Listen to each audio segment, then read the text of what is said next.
Hello everyone, आज हम class 7 के लिए वर्कशीट नंबर 6 कर रहे हैं। कक्षा 7 कार्यपत्रक संख्या 6/8/2021 की ये आपकी वर्कशीट है। यहाँ पर आपको इंटीजर्स के प्रॉपर्टीज़ ऑफ मल्टीप्लिकेशन दी गई हैं।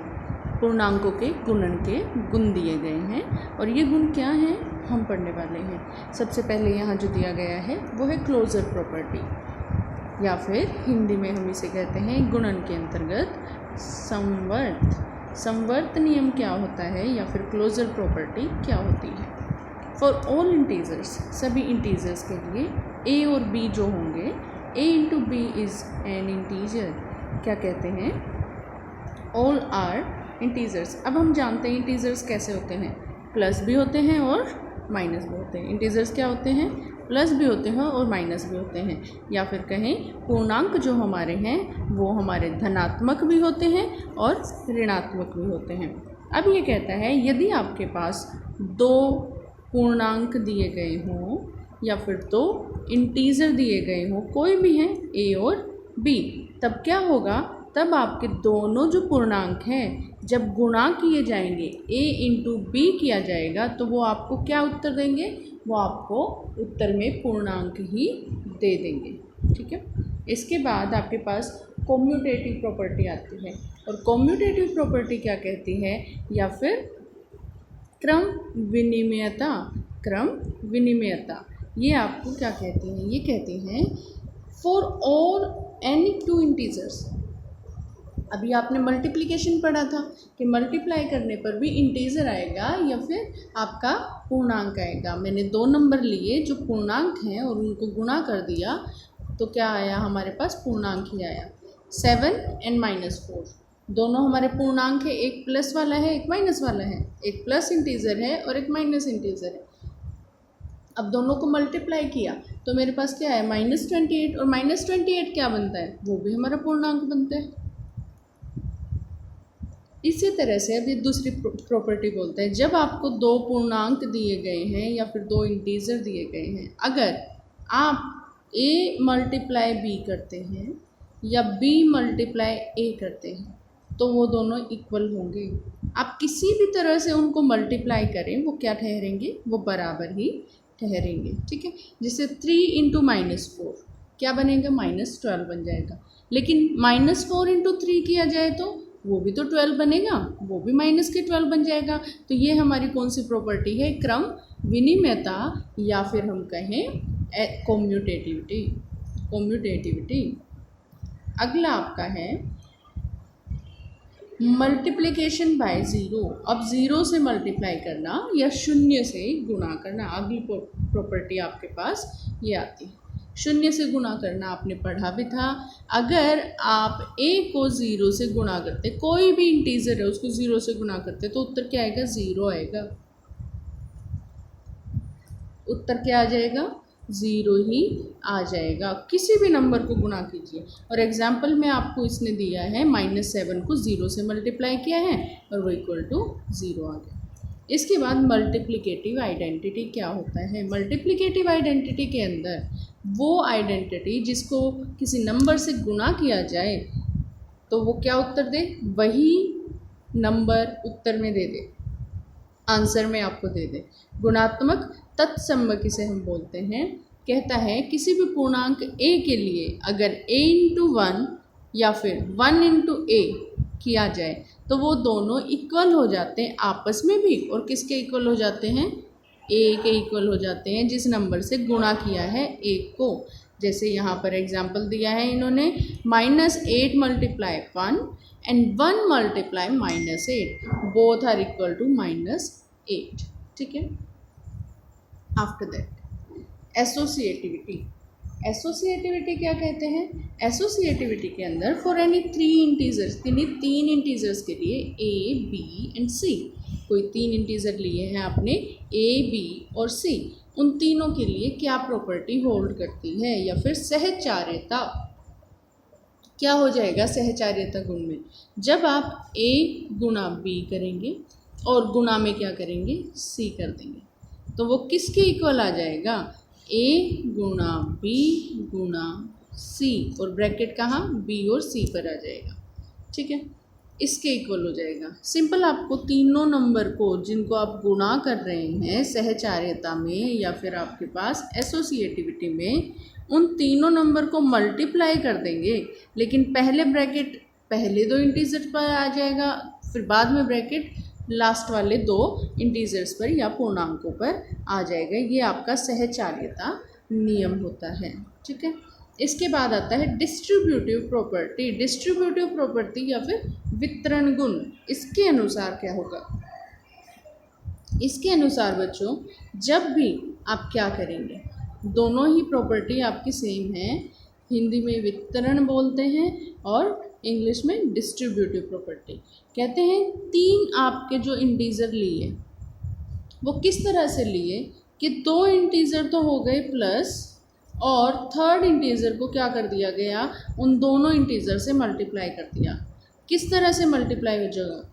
वो मल्टीप्लिकेशन डिवाइड कर देंगे हम, वितरण कर देंगे उसका दोनों ऐड किए गए इंटीजर्स के साथ। जैसे a को मल्टीप्लाई किया b से, फिर प्लस का साइन, और a को मल्टीप्लाई कर दिया c से, ये भी प्लस का साइन आपके पास लग जाएगा। ये होता है वितरण गुण या फिर एसोसिएटिव प्रॉपर्टी। हमने पढ़े आज जो गुण पढ़े हैं वो ये हैं। क्विक रिवीजन करते हैं कि आपके पास क्लोजर प्रॉपर्टी है गुणन के अंतर्गत संवृत होना, यानी कि दो आपके अगर इंटीजर को मल्टीप्लाई किया जाए, पूर्णांकों को मल्टीप्लाई किया जाए, तो वो आंसर में क्या देंगे? वो आंसर में पूर्णांक ही देंगे। सेकंड आपका कॉम्यूटेटिव या क्रम विनिमयता। इसके अनुसार जब आपके पास दो नंबर दिए गए हैं, दो इंटीजर दिए गए हैं ए और बी, उनको गुना करने पर क्या प्रॉपर्टी होल्ड करेगी कि आप उनको किसी भी तरह से मल्टीप्लाई करें वो दोनों इक्वल आएंगे या सेम आंसर करेंगे। या तो ए मल्टीप्लाई बी करेंगे या फिर हम बी मल्टीप्लाई ए करेंगे। उसके बाद है मल्टीप्लिकेशन बाय ज़ीरो। जब आप मल्टीप्लिकेशन बाय ज़ीरो करते हैं या शून्य से गुणा करते हैं तो वहाँ पर किसी पूर्णांक या इंटीजर को आप शून्य से गुणा करेंगे, ज़ीरो से गुणा करेंगे, तो उत्तर में आपको क्या देगा? ज़ीरो ही देगा। उसके बाद मल्टीप्लिकेटिव आइडेंटिटी, गुणात्मक तत्समक। क्या होता है गुणात्मक तत्समक? के अनुसार जब आप किसी नंबर को 1 से मल्टीप्लाई करेंगे तो वो आंसर में आपको क्या दे देगा? वापस से 1 आपका सेम नंबर आंसर में दे देगा। और उसी के साथ आपका क्रम विनिमयता भी हो जाती है, a गुणा 1 और 1 गुणा a, ठीक है। उसके बाद आपके पास कहता है सहचार्यता गुण क्या होता है या एसोसिएटिव प्रॉपर्टी क्या होती है। एसोसिएटिव प्रॉपर्टी के अनुसार जब आप तीन इंटीजर्स या तीन पूर्णांक लेकर चलते हैं उनको आप किसी भी सीरीज़ में मल्टीप्लाई कर सकते हैं। जब आप उनको a इंटू बी इंटू सी करते हैं तब भी ठीक है, पहले a और b पर ब्रैकेट लगा दिया, या फिर आप कहें a इंटू बी इंटू सी करके b और c पर ब्रैकेट लगाते हैं, इन केस वो भी ठीक है। फिर आता है डिस्ट्रीब्यूटिव प्रॉपर्टी। डिस्ट्रीब्यूटिव प्रॉपर्टी के अनुसार कि आपका मल्टीप्लिकेशन जो है, जो नंबर आप मल्टीप्लाई कर रहे हो वो बाकी सभी इंटीजर्स पर जो प्लस हो रहे हैं या माइनस हो रहे हैं उन सभी इंटीजर पर वो डिस्ट्रीब्यूट हो जाएगा या वितरण उसका हो जाएगा। ये वितरण गुण कहलाता है। उसके बाद आपको क्वेश्चन नंबर 1 दिया है और क्वेश्चन नंबर 1 में ये क्या कहता है, आपके पास कुछ स्टेटमेंट दिए गए हैं या कथन दिए गए हैं। अब दोनों में सेम दिए गए हैं, यहाँ भी, और साथ में आपको स्टेटमेंट 2 दी गई है जहाँ पर इनके आंसर भी आपको लिखने होंगे। और लास्ट कॉलम जो कहता है, लास्ट कॉलम के अंदर आपको क्या करना है, लास्ट कॉलम में आपको बताना है कि कौन से गुण का आपने इस्तेमाल इसके अंदर किया है। देखिए किस तरह से हम इसको सॉल्व करेंगे। यहाँ पर सबसे पहले दिया गया है आपको कथन 1 या फिर स्टेटमेंट 1, -15 इंटू 17 जब किया जाता है तो -255 आता है। कहता है when -15 and 17 both are integers and -255 is n, तो -255 क्या बन जाएगा?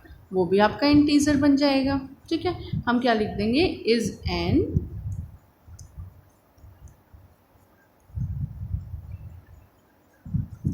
is an integer। ये आपका इंटीजर हो जाएगा। या फिर हम कहें ये हमारा पूर्णांक होगा। अगर दो पूर्णांकों को हमने गुणा किया है तो -255 भी हमारा जो आएगा वो पूर्णांक होगा। ठीक है, उसके बाद सेकंड कहता है, हमने ये प्रॉपर्टी कौन सी यूज़ की है, ये हमारे पास है क्लोजर प्रॉपर्टी। इंग्लिश में आप लिख देंगे यहाँ पर, रूल आपसे पूछा जाएगा तब आप क्या लिख देंगे, नेम ऑफ प्रॉपर्टी क्या लिखेंगे, क्लोजर। और हिंदी में आप इसे क्या लिख देंगे, हिंदी में हम इसे लिख देंगे ये समवर्त। क्या होंगे, समवृत्त,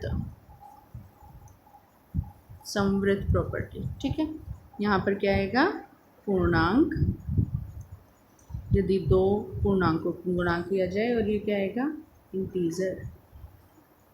ठीक है बच्चों, इसके बाद देखिए क्या कहते हैं, फिर आपको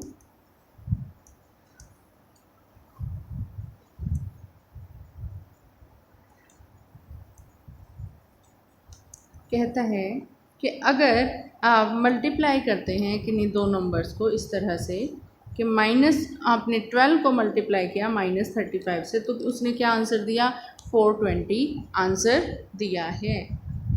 यानी कि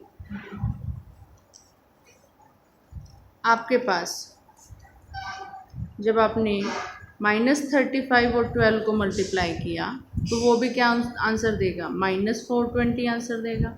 ये कौन सी प्रॉपर्टी होगी, चाहे आप दोनों तरीक़ों से लिख रहे हैं, किसी भी तरीके से लिख दें तो वो आंसर तो सेम दे रहा है। ये कौन सी प्रॉपर्टी थी, ये हमारी क्लोजर प्रॉपर्टी थी।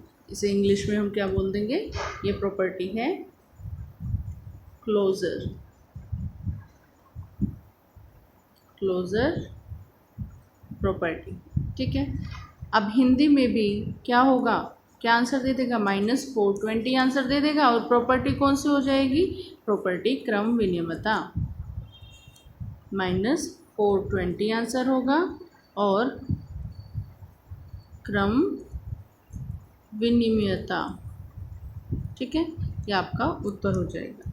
उसके बाद आपको कहता है कि आपके पास दो इंटीजर दिए हैं, -25 × 1, तो वो क्या दे रहा है, -25 दे रहा है। अगर 17 × 1 करेंगे तो क्या आंसर देगा, 17 देगा। यहाँ भी 17 हो जाएगा। और ये प्रॉपर्टी कौन सी होती है आपकी, ये होती है मल्टीप्लिकेटिव आइडेंटिटी या फिर गुणात्मक तत्समक, गुणात्मक तत्समक। ठीक है, यहाँ पर मल्टीप्लिकेटिव आइडेंटिटी आप इसके सामने लिख देना। आफ्टर दैट आपके पास 0 × 71 किया तो क्या आएगा, 0 आएगा। किसी भी नंबर को 0 से मल्टीप्लाई करें 0 ही आंसर देता है, तो यहाँ भी दोनों में क्या आएगा, 0 ही आंसर देगा। और इस प्रॉपर्टी को हम क्या नाम देते हैं भाई, ये प्रॉपर्टी हमारी कहलाती है क्या, multiplication by zero, multiplication by zero. तो आप यहाँ क्या लिख देंगे, मल्टीप्लिकेशन बाय ज़ीरो, या फिर 0 से गुणा करना। क्या हो जाएगी ये प्रॉपर्टी, मल्टीप्लिकेशन बाय ज़ीरो या 0 से गुणा करना। ठीक है, या आप इन टेबल को बनाकर इनको अच्छे से फिल कर सकते हैं। आफ्टर दैट आपके पास आता है, देखो एक नंबर ए, बी और सी पर ब्रैकेट लगा दिया, -360 दे दिया। और फिर इन्होंने ब्रैकेट किस पर लगा दिया, ए और बी पर लगाया था, यहाँ बी और सी पर लगा दिया। यहाँ भी आंसर मल्टीप्लाई होकर तीनों डिजिट -360 आ जाएगा। लेकिन आंसर यहाँ पर आपका सेम आ जाएगा, -30 से -360। लेकिन यहाँ पर आपकी प्रॉपर्टी क्या होगी, ये प्रॉपर्टी आपकी होगी एसोसिएटिव, या फिर जिसे हम हिंदी में क्या कह देते हैं, हम बोलते हैं सहचार्यता गुण। ठीक है, आपको ये दोनों लिख लेने हैं, अपने जो लास्ट वाला गुण का नाम है इस कॉलम में इनके सामने फिर यहाँ पर दिया गया है अगला क्वेश्चन कि आप क्या कर रहे हैं, डिस्ट्रीब्यूट कर रहे हैं प्रॉपर्टी को। 5 को इस ब्रैकेट से, जो प्लस वाला ब्रैकेट है मल्टीप्लिकेशन में, इसको आप शिफ्ट कर दोगे इधर, तो ये 5 इंटू 3 एंड प्लस में 5 इंटू 2 बन जाएगा। ठीक है, इसी तरह से ये क्या बन गया, आपको एक प्रॉपर्टी दे दी, 15 इंटू 6 होगा और 15 इंटू 4 होगा, और बीच में क्या दिया है, प्लस। तो मतलब ये किसके इक्वल हो जाएगा, ये ब्रैकेट क्या बन जाएगी यहाँ पर, हम इसे लिख सकते हैं कि जो आपका 15 है वो क्या हो रहा है, मल्टीप्लाई हो रहा है। 15 is multiplying by 6, multiplying to 6 and plus 4। ठीक है, ऐसे ही यहाँ लिख देंगे 15 मल्टीप्लाई 6 इन प्लस में 6 एंड प्लस 4। ये प्रॉपर्टी कौन सी हो जाएगी, इस प्रॉपर्टी को हम बोलते हैं डिस्ट्रीब्यूटिव या फिर वितरण गुण। डिस्ट्रीब्यूटिव प्रॉपर्टी या फिर वितरण गुण, इसे हम बोल देते हैं। इसके बाद आपको सेकंड क्वेश्चन दिया गया है, बताइए fill the blank space with an integer to make the given statement expression true. इसको सत्य बनाने के लिए, नीचे दिए गए प्रश्नों को सत्य बनाने के लिए ये जो फिलअप्स हैं इनको आपको फिल करना होगा। बताइए ये किन से मल्टीप्लाई होंगे। आप -4 को किस से मल्टीप्लाई कर देंगे कि ये 48 आंसर करे आपको। देखिए, तो जब हम इन दोनों को यहाँ पर फिल करना चाहते हैं तो हमें करना क्या है, हमें आंसर फाइंड आउट करना है कि 48 वो कैसे बनेगा। अब देखिए, हमारे पास, हम जानते हैं अगर मैं 12 और 4 को मल्टीप्लाई करूं तो क्या आंसर देगा, वो 48 आंसर देगा। लेकिन जब मैं 12 से मल्टीप्लाई करूं -4 को तो वो -48 देगा। इसलिए मुझे क्या करना होगा, -4 को -12 से मल्टीप्लाई करना होगा, -12 से मल्टीप्लाई करना होगा, तो ये आपका सही आंसर देगा। ठीक है, -4 मल्टीप्लाई -12। अब सेकंड पार्ट देखो, सेकंड पार्ट में क्या कहता है, 8 मल्टीप्लाई क्या किया जाए, 8 की मल्टीप्लाई में क्या किया जाए कि वो -72 दे रहे। आपके पास माइनस में आंसर है, जो दी गई टर्म है वो प्लस में दी गई है, तो अब जो टर्म आप लिखोगे वो माइनस में आएगी ताकि आंसर आपका माइनस बन जाए। ठीक है, अब किस से मल्टीप्लाई करें, हम जानते हैं 8 9 जा क्या होता है 72, तो हम -9 से इसे गुणा करेंगे तो ये क्या आंसर देगा, -72 आंसर दे देगा। अब अगला आपको क्या दिया है, फोर्थ पार्ट देख लीजिए पहले। फोर्थ पार्ट में कहता है आप 7 को मल्टीप्लाई करें अंदर दी गए ब्रैकेट से। अब इससे आप मल्टीप्लाई करना चाहेंगे तो आपका आंसर क्या आ जाएगा, देखिए डायरेक्ट कर लेते हैं। 7 मल्टीप्लाई 50 - 2 कर दें, ब्रैकेट को पहले सॉल्व करेंगे, 50 - 2 किया जाए तो क्या आएगा, वो 48 आएगा। और इन दोनों को मल्टीप्लाई किया जाए, क्या 7 मल्टीप्लाई 48 आ जाएगा ना। 48 और 7 को मल्टीप्लाई करेंगे तो क्या आंसर होगा, 336 आंसर होगा। क्या आ जाएगा, 336 आंसर आ जाएगा। इसके बाद थर्ड पार्ट देखें। अब थर्ड पार्ट के अंदर आपको क्या दिया गया है, आपकी ये प्रॉपर्टी दी गई है जहाँ पर आप 26 को मल्टीप्लाई कर रहे हैं -48 से, प्लस में -48 एंड मल्टीप्लाई में -36, ये टर्म दी गई है। अगर आप इसको सॉल्व करेंगे तो क्या आंसर आएगा। जब आप इसको सॉल्व करते हैं तो इस तरह से सॉल्व करेंगे, पहले इस ब्रैकेट को मल्टीप्लाई कर देंगे, फिर इस पोर्शन को मल्टीप्लाई कर देंगे और इनको मल्टीप्लाई करके सॉल्व करेंगे तो क्या आएगा। देखिए 26 को मल्टीप्लाई किया -48 से, 26 को -48 से मल्टीप्लाई करेंगे तो प्लस के आपके पास क्या आ जाएगा, माइनस में आंसर आएगा आपके पास, और माइनस में क्या आंसर आएगा 1214 या फिर 1240 आंसर आ जाएगा। उसके बाद आपके पास अगर आप ये वाला ब्रैकेट को मल्टीप्लाई कर रहे हो तो क्या आएगा, तो आपके पास क्या आएगा, प्लस में आंसर आ जाएगा और संख्या क्या आएगी, संख्या आपकी आएगी 1728। ठीक है, अब ये दोनों चीज़ें बन जाएंगी तो आप क्या करेंगे, इनको प्लस और माइनस कर देंगे। प्लस और माइनस करने के बाद आपके पास आंसर क्या आ जाएगा, आंसर विल बी 480। तो यहाँ क्या लिख देंगे, 480। 80 आंसर आ जाएगा, 480 आपका उत्तर आ जाएगा। अब लास्ट क्वेश्चन दिया है, देखिए क्या कहता है। लास्ट क्वेश्चन में आपको कहता है इन अ टेस्ट, एक टेस्ट के अंदर ऑफ 10 क्वेश्चन, 10 क्वेश्चन थे, 5 marks are awarded for each correct answer. हर एक करेक्ट आंसर के लिए 5 नंबर मिलते हैं। कितने क्वेश्चन है? 10 क्वेश्चन है टेस्ट में, 5 नंबर हर एक करेक्ट आंसर के लिए, और इनकरेक्ट जो होगा उसमें -2 कर दिए जाएंगे। ठीक है, अब कहता है and 0 is given for unattempted question, और 0 नंबर किसके लिए? जो आपने क्वेश्चन किया ही नहीं होगा उसके लिए 0। इफ़ रमा आंसर 6 क्वेश्चन, अगर उसने 6 क्वेश्चन का आंसर किया, कितने क्वेश्चन का आंसर किया? 6 क्वेश्चन का आंसर किया करेक्टली, एंड 3 क्वेश्चंस इनकरेक्टली। 6 तो करेक्ट दिए हैं और 3 इनकरेक्ट दिए हैं। 6 करेक्ट दिए तो हर क्वेश्चन के लिए 5 नंबर, लेकिन 3 इनकरेक्ट हैं उनमें से, तो वो इनकरेक्ट के कितने नंबर हो जाएंगे? उनको हम मल्टीप्लाई कर देंगे 2 से, -2 हो जाते हैं इनकरेक्ट के लिए। Did not attempt the last question, और लास्ट क्वेश्चन जो रह गया, ये तो 9 क्वेश्चन हो गए, और लास्ट क्वेश्चन जो एक रह गया वो उसने अटेम्प्ट ही नहीं किया, तो उसको कितने नंबर मिल जाएंगे? हम क्या करेंगे? कहता है कि 10 प्रश्न दिए गए हैं टेस्ट में, प्रत्येक सही उत्तर के लिए 5 अंक दिए जाते हैं, और प्रत्येक गलत उत्तर के लिए -2 हो जाएगा।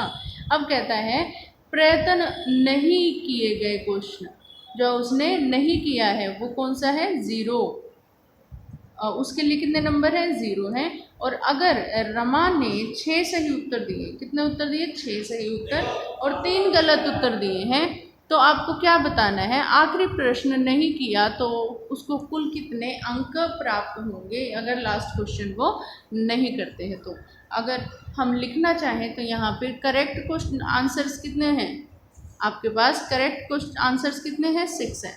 देखिए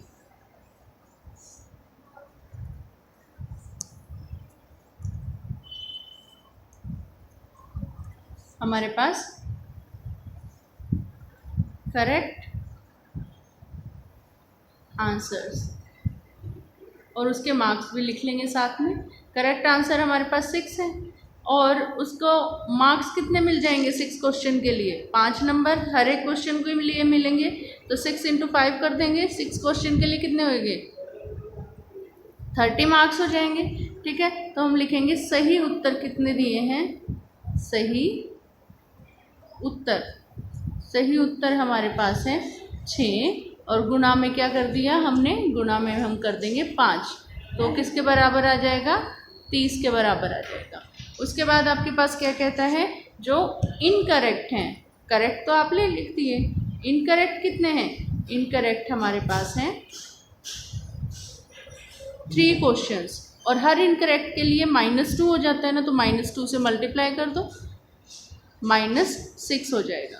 ठीक है, इनकरेक्ट यानी कि गलत उत्तर, जो गलत उत्तर दिए हैं वो कितने हैं हमारे पास? 3 गुणा में -2 कर दो, कितना आ जाएगा? -6 आ जाएगा। अब आपके पास आंसर क्या आ जाएगा कि उसको मार्क्स कितने मिले? टोटल मार्क्स कितने हो जाएंगे आपके पास? 30 जो उसने सही किए उसमें से जो गलत किए वो माइनस कर दे। 30 - 6 क्या होगा? 30 - 6 विल बी 24। ये आपका आंसर हो जाएगा। उसको टोटल कितने मार्क्स मिलेंगे? 24। तो मार्क्स उसको जो मिले, अंक जो प्राप्त हुए, अंक प्राप्त कितने हो जाएंगे? अंक प्राप्त होंगे 30 - 6 = 24। ये यहाँ पर आप लिख लें अंक जो प्राप्त हुए हैं। और ये आपके बच्चों वर्कशीट है, वर्कशीट नंबर 6। बहुत ईजी वर्कशीट है, आप इसे प्रैक्टिस करें और लाइक, शेयर और सब्सक्राइब ज़रूर करें। Thank you.